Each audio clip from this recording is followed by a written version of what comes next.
guys, umawa na po si Tik-Tik. Ito, nakakuha ng lason, nabulag na ang mata. Ito yung aking mabait pa naman, ito yung nagkakats ng umawa naman, taba pa naman. Kaya ako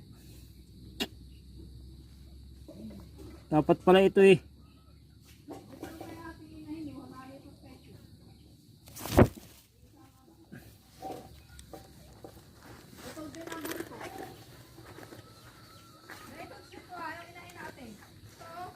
Alin? Baka inuhuli yan. Okay. Wawa naman si Tik-Tik.